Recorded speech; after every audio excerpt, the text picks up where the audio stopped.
I will. So we're going to start in Mirz Hashem, Lula of HaGazul. And right now we'll start in English and we'll see if any Hebrew speakers, join us, and then we can switch to Hebrew. Okay then? John, you ready to go? Okay.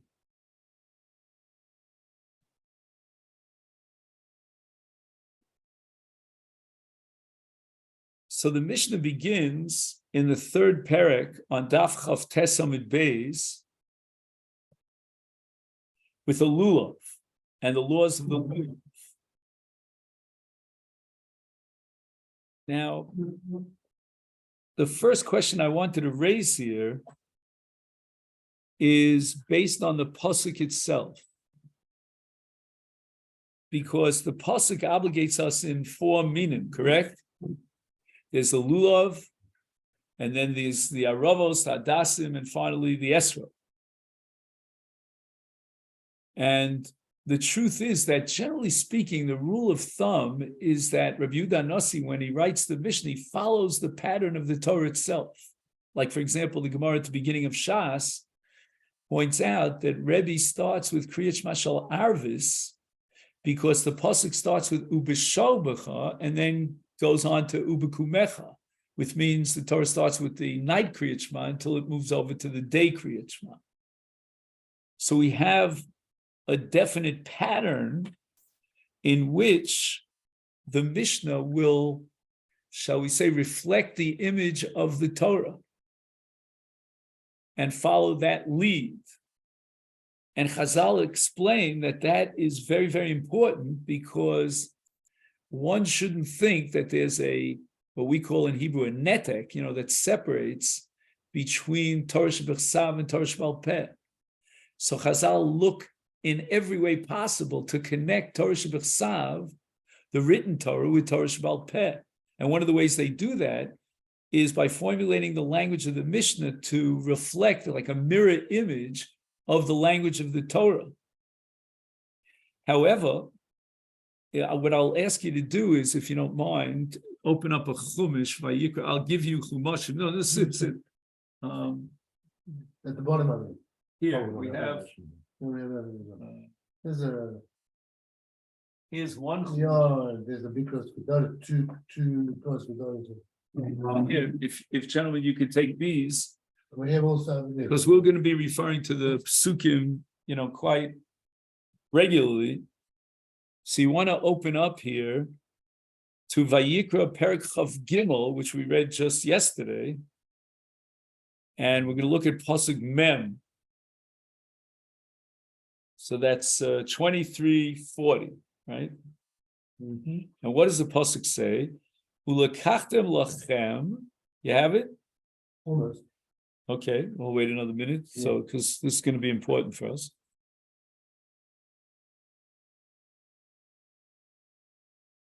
Ulekachtem lachem vayom harishon. Now, the first of the list of 4 is called pre-Eitz Hadar. And we'll have a lot to discuss with regard to those 3 words, but they form one phrase, one term, which is referring to anybody? To the Esra, correct. And then Kapos Tmarim is referring to the Lulav. And then we have the Aravos, which is called Anaf Eitz Avos. No, excuse me, that's the Hadassah. And then Arvei Nachal, finally to the Aravos. And then the Torah goes on to describe a mitzvah of Simcha. So if the Mishnah is meant to parallel and mirror image the language of the Torah, including the sequence of the Torah, which of the Daled Minim should have been taken up first by the Mishnah? The Etrog, right? The Etrog should be first on the list. Now, in truth, as we'll go through the Mishnayos, you'll rely on me right now for a second that the Esrog is only to come at the end.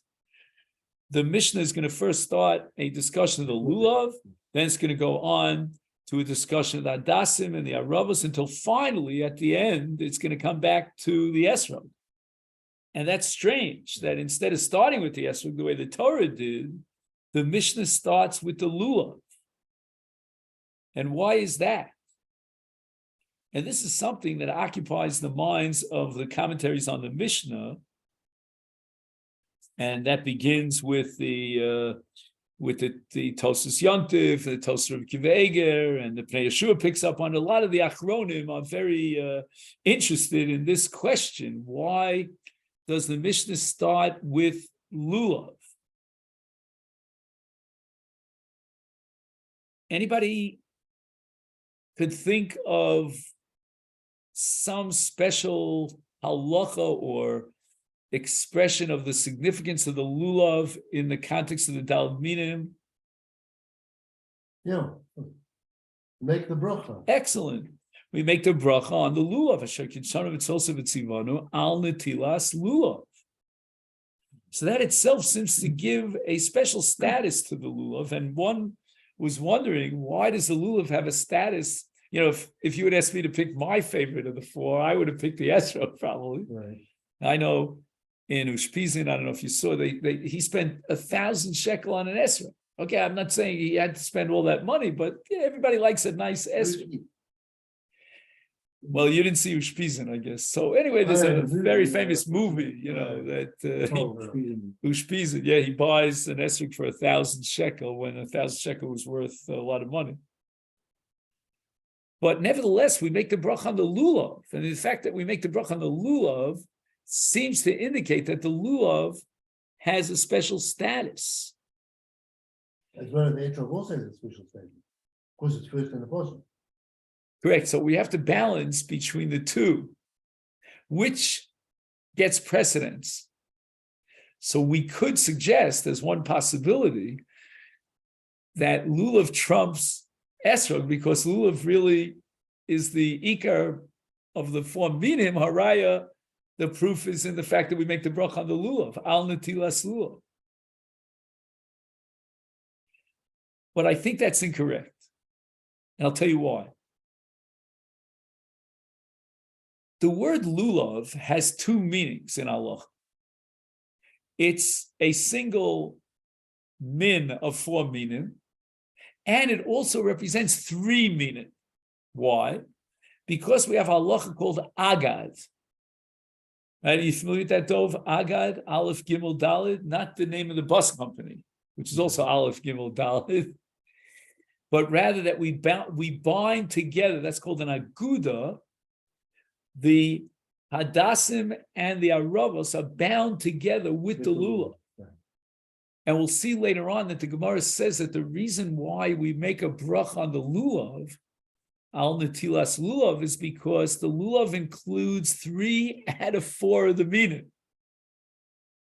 And I thought that would be an excellent answer to that question as to why the Mishnah pushed lulav up to the front here, lulav, etc., etc. And the reason is because the word lulav refers to 3 out of the 4 minim. So although we have deference and respect for the esrog, the pre-eitz hadar, which is first in the sequence of the pasuk, but nevertheless, we sort of overcome that preference in favor of 3 minim as opposed to 1 min. But I'll tell you why it's wrong. I'm not writing. Right, don't write it because it's wrong. It's a nice havamin. I really thought it was a pretty solid answer to this question, but it's not right. I'll tell you why. Because the word lulav has a different meaning. It means 1 of the 4 meaning. It doesn't refer to all 3.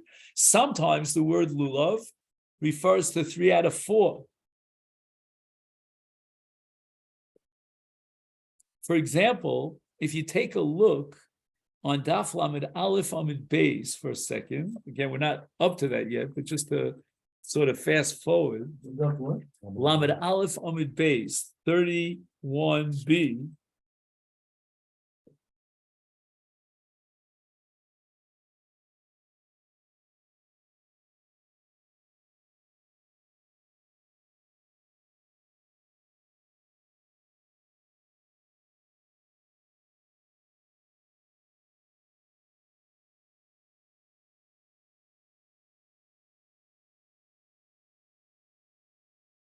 you'll see, like if you count down from the top of Lamed Aleph Amud Beis, 1, 2, 3, 4, 5, 6, 7 lines down.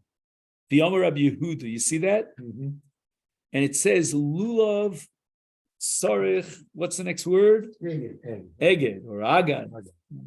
Let's see how he vocalizes it. Just one second. I have a Masifta that has on one side of the page, it has the vowels. I'm just curious to see. Just give me a second here. Trouble with the Masifta is I have to keep turning pages and pages. That's the Gemara I have in front of me. Eged. He has Eged. Eged. Okay. Lulav Tzarech Eged. What do you say? If they show up. Okay. Yeah. Yeah, right. Hopefully they'll show up. Yeah. Now, on this halach of Eged, so you have to know where is the lulav, where are the aravas, and where are the hadassim. Correct? So if you take a look at the first of the wide lines, the Omar Rabba, do you see such a thing? Mm-hmm. Mm-hmm. And it says there, lulav biyamin. And then it says esrog bismol.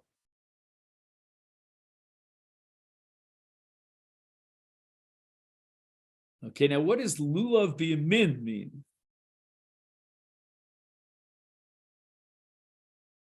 You're not in. Grasping it.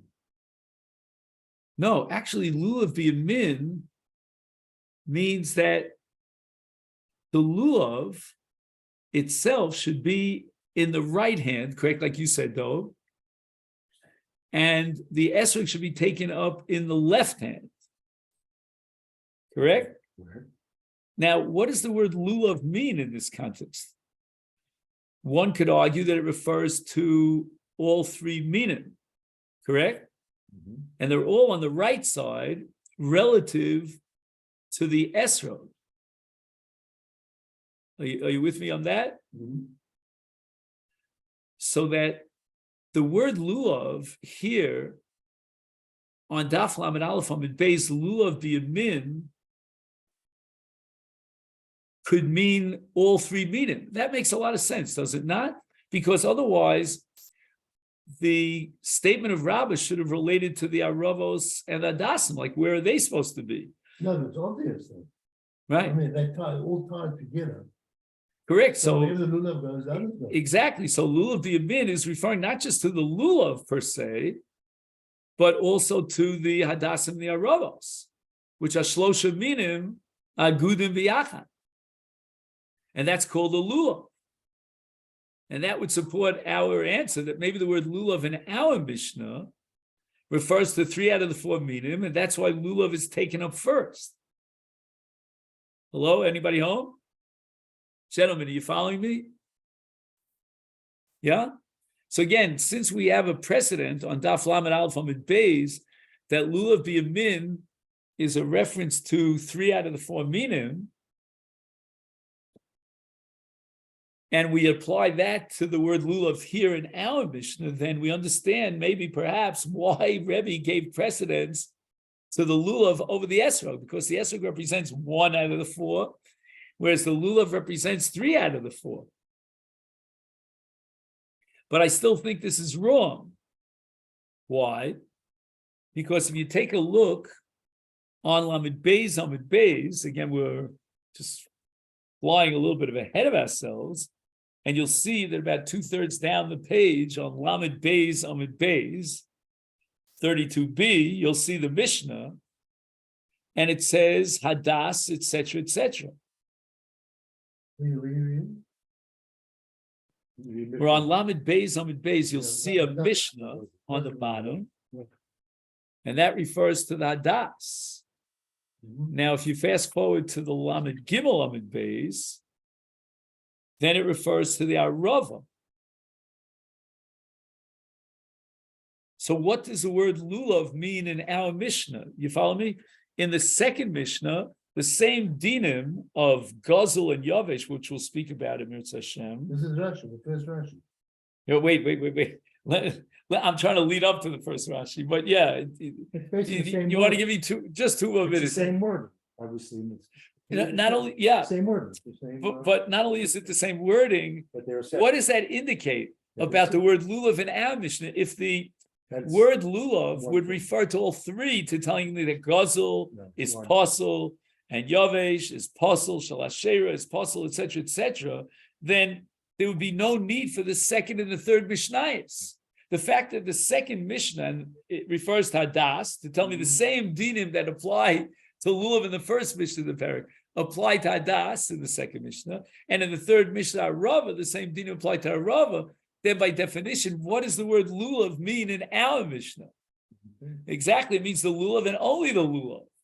And then we're back to square one, and we don't understand why the Mishnah would have begun with lulav when the Torah itself begins with the esrog.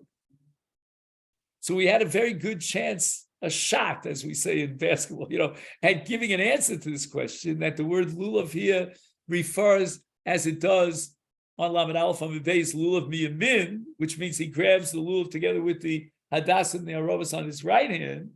And then the word lulav includes all three minim, and that's why it trumps, the esrog, which is only one out of four minim. But we see clearly that the Mishnah did not refer to lulav as part of a set of three minim, but rather the word lulav isolates lulav alone. And in that case, then lulav has no apparent superiority over the esrog. Yaakov said before, we make the bracha on the lulav. That's because we're making a bracha on the lulav insofar as there's an agad in which the lulav has both adas and the arava, so it's 3 out of 4. But in our Mishnah, where the context of our Mishnah, lulav refers in an isolated way to lulav alone. And we're again stuck with that question as to why the Mishnah chooses to speak is listed last on the list. Very, very strange. I would say, Yeah. I mean, Pashut. What do we do? We hold the lulav and the etrog, the lulav and the arov and adas in one hand, Right. and the etrog in the other hand. This is the lulav. The other two are like, decorations. Like secondary kind of? Part of it, Lulav means this is the lulav. If it's got the decorations, it's got the decorations, it's also the lulav. That's the important one. Right. Yeah. In any event, in this Gemara, which is called the Masifta, he has an introduction to our Mishnah. And in the introduction, he quotes the pasuk that we saw, Chav Gimel in Vayikra pasuk Mem, with all the 4 minim. And then he writes here in a note, which is number Yudalit. You don't have it, but we can maybe photocopy it. I mean, John has it. And that is, Af she'esrog nichtov tchila b'pasuk kodem alulav, she'tchila nemar ulekachtem lachem prietz hadar, v'rak acher kach kapos tmorim, mikol makom shona hatana es dine alulav tchila. And why is that? He says, I'm not going to read every word of it. He says that the lulav is gava mikulam. This gives a halachic chashivus, a yichus, as we would say, to the lulav because it's taller than the other minim. So what does that mean? So I thought that maybe, when you have the agad, for example, we call it a lulav, even though it's 3 minim, but we call them one, like it says lulav miyamin when it's referring to all 3 because they're bound together. But why the lulav? So he's saying because it's the tallest of all the minim. Now that's why it's first in the Mishnah. Right. So that's why, first of all, we're going to make the brach on the lulav. Secondly, that's why when you have the 3 minim bound together, like in the case of Lula, Biyamin on Lamed Aleph and Beis, we call it Lulav. We don't say Shlosha Minim Ba'agad, we say the Lulav. And it's all this, and the fact that the Mishnah begins with all this is tied to one fundamental principle, that the Lulav is Gavah Mikulam. It's the tallest of the minim.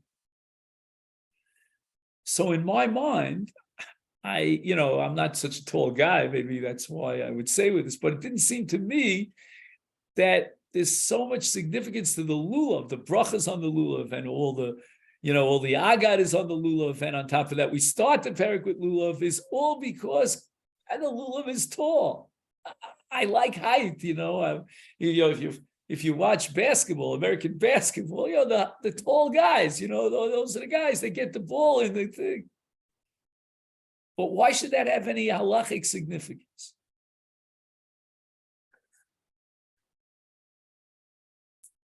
Anybody? Oh. Ruvain, John, Dov, Yaakov, anybody help me out over here? Most noticeable, I don't know if that's, you come in, you have a lula, people notice it. But you're going like this, though, so I think you're saying something. What are you saying here when you go like this? What's that called in halachic terms? Bottom. It's called nanuim. No. Okay. Now, what's nanuim?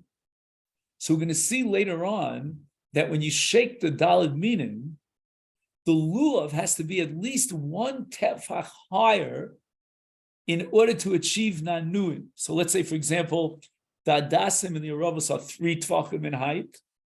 The lulav has to be 4 tefachim in height. Why? Says the Gemara, for nanuim.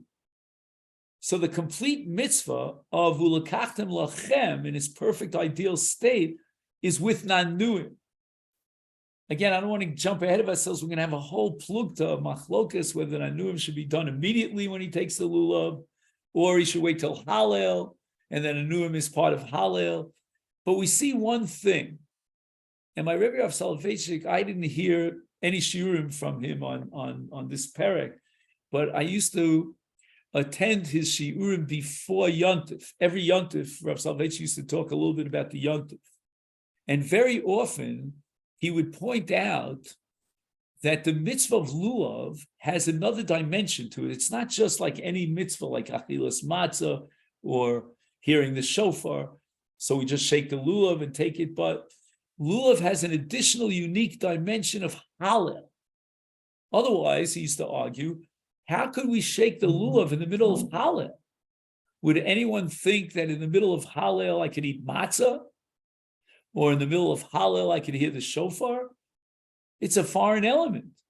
It would be an interruption, a hefsek in the hallel. And yet, in hallel, we take the daled minim, and we shake them here, and we shake them there. And again, there are complicated dinim about how to shake them and when to shake them. So a whole siman in Shulchan Aruch about this. I once calculated like 18 different shitas exactly how to do nanuim. And you go to a shul today, and probably you'll see about 3 or 4 variations, of how to do nanuim. Now, wait a second, but nanuim is connected to Hallel? Correct. Or the holding the lulav is connected to Hallel? So that's what Rav Soloveitchik used to point Nanuim out. is connected to Hallel. That you could fulfill the mitzvah of lulav, like matzah or like shofar, with a ma'aseh mitzvah, just a mechanical act. And that's called, in the language of the Gemara later on, mida'ag be nafik be. As soon as you lift up the daled minim, again, we'll have to see how many tefachim he has to lift it, yotza, nafka, he fulfills his obligation. But he's still lacking the ideal kiyum mitzvah. And the perfect kiyum mitzvah is to integrate the lulav into hallel. And what is the agent, the mechanics of integrating the lulav into hallel? It's called nanuim. Why? Because the Torah says, Atze yar yiranenu ka. The trees in the forest will sing the praise of Hashem. Say the person again. I'd say what? Atze hayar yiranenu ka. I think you'll see it in Hodu, at the beginning. So Rav Soloveitchik would say that when the trees in the yar, in the forest, sway back and forth, that's arena to Hashem. Again, there's a lot of metaphysics here that probably goes into Kabbalah, but that's what David HaMelech says. Atze yar yiradnu ka. Where's the puzzle?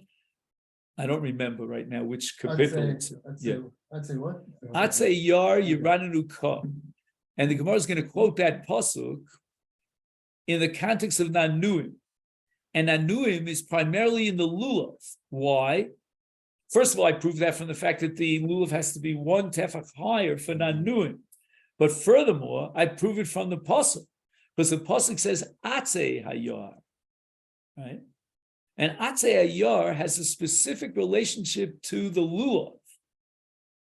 So that if there are two fulfillments, two kiyumim, as we would say, to the mitzvah of lulav, one kiyum, which is the basic kiyum, in which lulav, like matzah and shofar, has a maisa mitzvah, just a mechanical maisa, then lulav is not superior to any of the other minim. It's all on the same level. But once we introduce a second kiyum, a second fulfillment of lulav, namely the kiyum of Hallel, now lulav has a prominent role to play, and it sort of emerges from this generic, group that includes all four minim, and it now takes on its own specific personality or its own specific role as a major primary part of Hallel. Through what? Through Nanuim.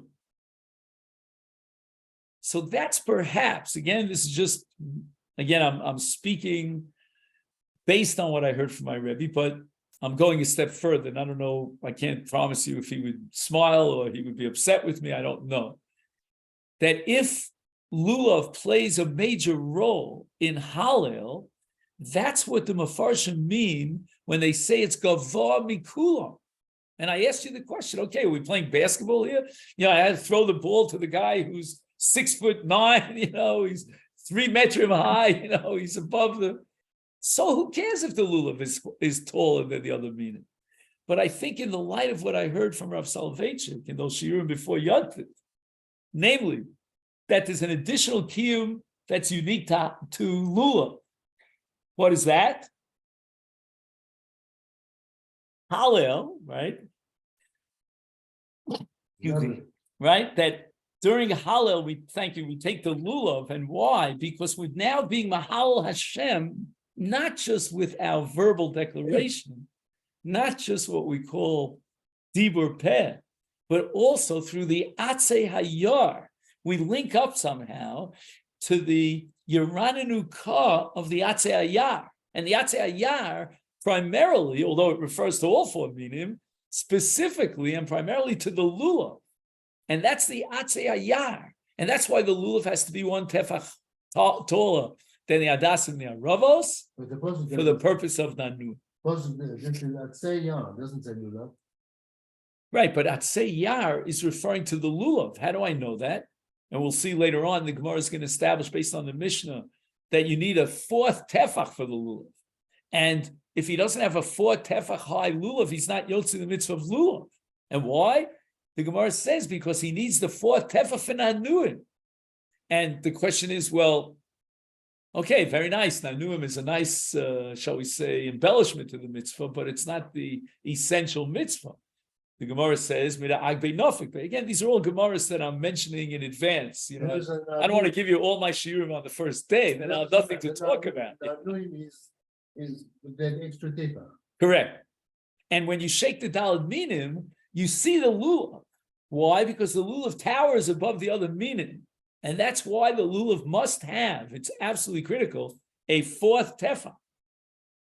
And in the light of what Rav Soloveitchik was saying, that the kiyum of lulav is a twofold kiyum. It's not just the fundamental mechanical act of mid'agbe, of lifting up the daled minim, but it's also the act of nanuim, that nanuim which is integrated into Hallel, because nanuim adds another dimension to the kiyum mitzvah, namely the kiyum of Hallel, and the lulav itself has a major role to play in Hallel, and the nanuim halacha in the requirement expresses itself in the 4th tefach.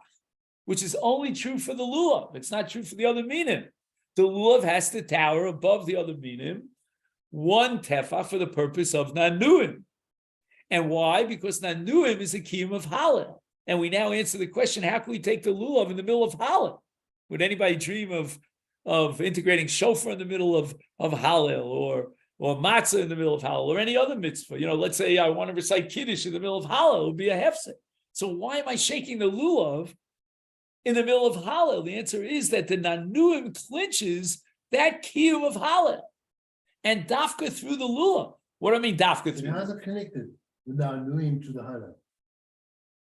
Because atzei yar yiranenu ka. That's a metaphysical principle, that somehow the atzei hayar are involved in rina. Now you might ask me, well, an eitz is an inanimate object, correct?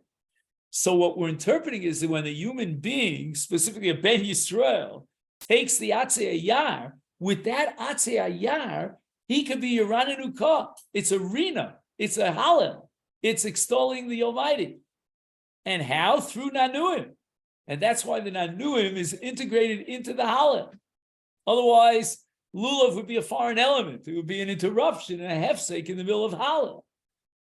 But we do the nanuim in halal, and here the lulav plays that major role, because although, again, I need all daled minim, but the lulav has an extra element of nanuim. It's almost like the leader of the pack, if you follow what I mean. You see a group, but where's the leader of the group? I don't know, have you ever seen if you go through, like Europe or so, you have the, how do you say in English, the Morei Derech, the tour guides, excellent. And the tour guide holds a flag sometimes. You ever see that? Yeah. Okay, maybe Yaakov, you Baruch Hashem, I never toured Europe. You never toured Europe. But if you go, for example, to Italy, I'll give you one example. Like you go to Rome, wherever you turn in any of the sites that you'll see a flag. Who's holding that flag? It's the tour guide. He's leading the pack. When I was in the army here, so we went out on what's called a masa, on a trip, a hike. We were 101 chayalim in the group, and the mafaked, the officer, would lift up something. Sometimes it was an M-16 or an M16, so that 101 soldiers could see where he was taking us, and we would follow in suit. The lulav in the daled minim, in the kiyum of nanuim, is the leader, and it's going to rise above the other minim, and we're going to follow the lulav. Follow your lulav. That's the key point that we're trying to make, and that's the extra additional element or dimension of netilas lulav, which is fulfilled through nanuim, and specifically during Hallel, because through this nanuim of atzei hayar yiranenu ka, we will fulfill an extra dimension of rina. And who's leading the pack? Who's the tallest? Who's the atzei hayar in this context? It's the lulav. And perhaps that's what they're talking about here when they say, well, you know what? We make the bracha on the lulav. We do the agad of two minim together with the lulav. And we're going to start the Perek with lulav. Why? Because it's the tallest of the minim. Pasuk pshat. Well, what does it mean? Where do we find in halacha that the fact that one object is taller than the other, that gives it significance? Although the HaGazul do tell us that Moshe Rabbeinu was quite tall, but I don't know, if therefore the height of Moshe Rabbeinu, he tried to get Og Melech HaBashan, you remember? So he was 10 amos high, he jumped 10 amos high, he held a hatchet that was 10 amos high, and he reached the ankles of Og Melech HaBashan. But what am I telling you? I'm trying to tell you that I don't believe for one moment that Moshe Rabbeinu's status was enhanced by his height. And for example, we have what do you say? Why not? Height is something, It's, maybe tall people they have something. They have a. Yeah. Okay, so if you're satisfied with the pshat here, you don't need me. You don't need verse for that. No, that's fine. No, I'm not saying that's the only thing.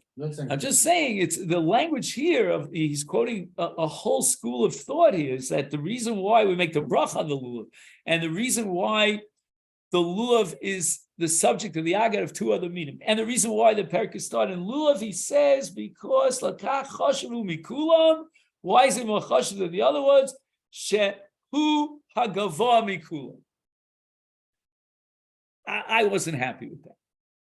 You know, learning is always divided into two levels. One level is you could be happy with what you have, and that's great, right? But sometimes learning is enhanced dafka when you're not happy with what you have. So it's up to you. You know, I can't twist your arms or anything. But we'll see in Mirza Hashem as we go along. For example, we're going to try to prove based on a ritva that lulav HaGazul, a stolen lulav, has a special psul. There's a psul in any of the four meaning that's stolen.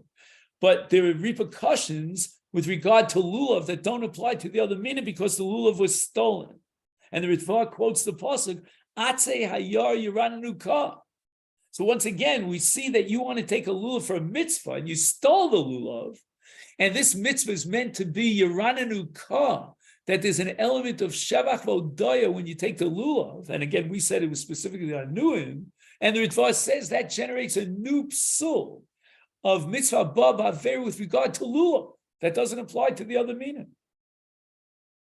So we do see that Atzei Ayar puts lulav on a special category. And maybe that's what they mean when they talk about gavah miku. All right.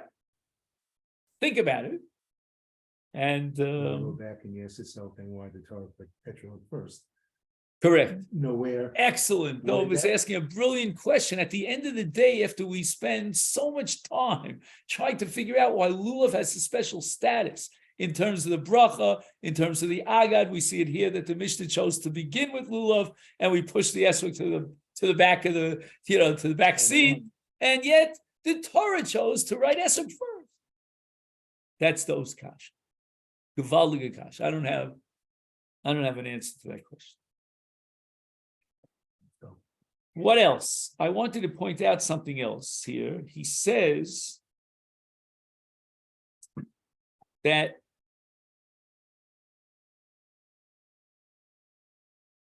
lulav maybe was mentioned first for a different reason entirely. And what is that? He says the following. Hadinim hashnuyim behemshech HaMishnah, right? We have a whole bunch of dinim here. Like, for example, if you fast forward, you'll see niktam rosho.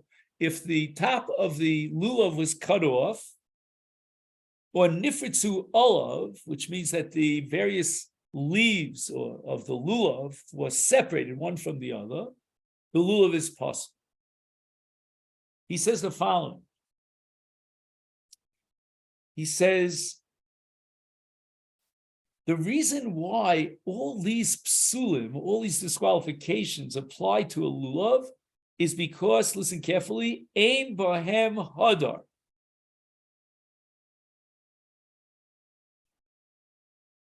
The word hadar, which let's say the best translation I can come up with is beauty, the Torah wants something beautiful. Again, this might also have to do with our original assumption about halil, that, this is not just the kiyum of a mechanical act of picking up the lulav, but it's also halil. But anyway, the Torah calls it hadar. And when the lulav is chopped off on its head or its leaves are separated, that's not called hadar. It's lacking in beauty. He says that the Mishnah was being mechadish something amazing. And that's why it started with lulav. And what is that? That is that the word hadar appears in the Torah. We go back to our pasuk. I think it's open in front of you. In what context, with regard to which of the daled minim, does the Torah employ the word hadar? Only the etrog. But we have something called Torah Shebal Peh. There's Torah Shebechsav and there's Torah Shebal Peh. The word hadar in Torah Shebechsav refers specifically to what? To the etrog. But in Torah Shebal Peh, we have something called a hekesh. And that's when two things are written contiguously in the Torah, we equate the two. And because the lulav is next on the list, right after Priyate's hadar, we take the word hadar and we apply it to the lulav. How do I know that in halachic terms that's so? How do I know that the lulav, like the esrog, requires hadar? So I'm telling you because it's all in the same pasuk. Okay, fine. but where do you see it? Lamaisa. That's our Mishnah. The Chiddush of our Mishnah, by giving us a list of various kinds of lulavim that are not so pretty, if you want to use that term, like a yavesh, niktam rosho, nifridu olav, nifritu olav. All those lulavim are possible. Why? Because of hadar. And this I only know from Torah Sheba'al Peh. Because in Torah Sheba'al the word hadar only applies to what? To the etrog. So what gives me the chutzpah to apply hadar as a requirement that's critical and indispensable with regard to lulav? There's no hadar in lulav. The answer is there is hadar in lulav. But that I can only know from Torah Sheba'al Peh, which is called a hekesh. And now we have the following issue. What should the Mishnah mention first? That which is Torah Shebechsav or that which was Torah Sheba'al Peh? Give me a quick answer, Rav Osai, without thinking. Torah Sheba'al Peh. Okay, you're brilliant. You gave me the right answer, but I wanted the wrong answer. All right. I would have said Torah Shebechsav. I mean, after all, Torah Sheba'al Peh is an expansion. It's an embellishment of Torah Shebechsav. Right? The Torah Shebechsav was given by Moshe Rabbeinu and Har Sinai. It's a lower dragon than Torah Shebechsav. So that's what the Gemara says in Masechet Yevamos. In Masechet Yevamos, when the Gemara analyzes the Mishnah there, maybe we'll have a chance to look it up, maybe not today, but the Gemara analyzes that whatever is derived to a drasha, which means Torah Sheba'al Peh, is chavivale. There's a certain chavivut, and it's beloved to the Tana, and it comes before that which is Torah Shebechsav. So I need the darshina le chavivale, and it comes first. Therefore, lulav. Who's this? This is Gemara in Yevamos. No, Who's saying it? who says the whole thing? I'm not sure. We'll look it up a little bit later. I just want to finish the idea. So he says the following: that the reason why lulav is precedent, what's the word? Is given precedence here in the Mishnah, and it's in sequence. It's first is because it's derived. Everything in that Mishnah about lulav is derived from Torah Sheba'al Peh. It's derived from a hekesh, because the Torah Shebechsav indicates that only an esrog requires hadar. Statement: the word hadar doesn't appear with regard to the other minim, but we have the Yud Gimel Midas HaTorah addresses, and one of them is hekesh, and therefore from a hekesh we're going to derive the conclusion that even a lulav requires what? Hadar. If you're going to derive it from a hekesh, which is Torah Sheba'al Peh, then it has a certain chavivus, and that gives its precedence. I thought that was brilliant. Tomorrow, Belina, I don't know, we still have a few minutes? You Oh, don't know who the son. so let's see if we can fit this into the Pnei Yoshua. This is the Pnei Yoshua, and I was very excited that Yaakov was able to find it here on the shelves. I thought it didn't exist. He knows where everything is. Now, but sure, when he made the library, he knew that you would be there. Yeah. He knew that Pnei Yoshua would be critical. No, he knew that you would be coming. All right, that I'm not sure, but maybe. Remind me tomorrow if you want to hear some stories about Rabbi Shimon. Anyway, Sure. You have stories? a few stories here and You there. need them to be written down. Okay. He says the following, that Haniral Anis Daiti, this is the Pnei Yeshua talking, his name was Falk. Rabbi Yeshua Falk, right? To say their Lashon HaMishnah, Kshisale, is very difficult. Why in the Seder of the Mishnah did Nokat Lulav Bereisha Makami Esra? That gives me a sense of empathy here. You know, I like the fact that the Pnei Yeshua is bothered by the same question.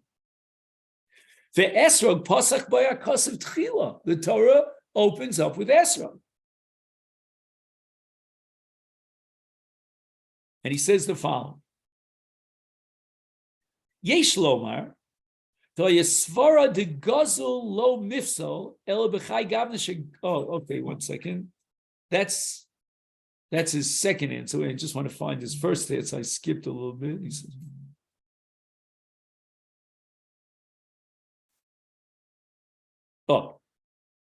he says, Shenomar came under the pashte de kra. Lo shaminan ela psule hadar be esrog.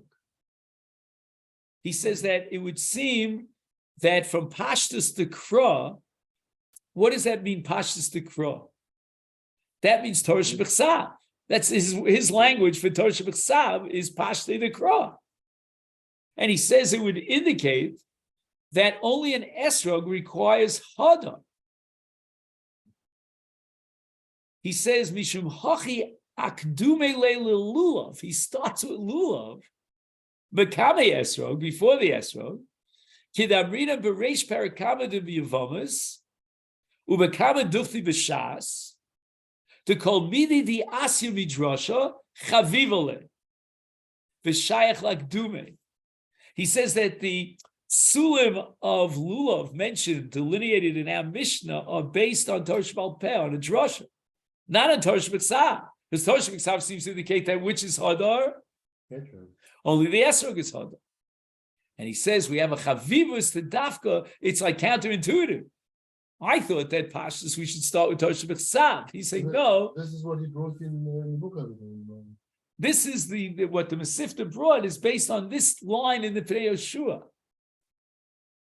So again, we have really two approaches. Does that mean that also Hadass and Arabot would also be under that category, especially since they're mentioned here? Correct, before, excellent. Before the esrog, because they too are Torah Shebal Peh. they would have Hadar. Because hadar doesn't say not by Hadassim nor by Aravos.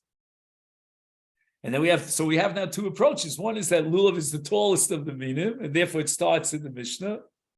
And the second is because lulav and all the psulei hadar in lulav, like niktam rosho and nifetzu olav, are all derived from Torah Shebal Peh, and that's chavivul. So far today we learned one word in the Mishnah, just the word lulav, but we covered a lot. All right, so we'll stop here, and very good. I wish you a good day. Thank you. Okay, then. So Rabosai will learn Sanhedrin at 11 o'clock. Is that okay? Okay. Okay, it'll learn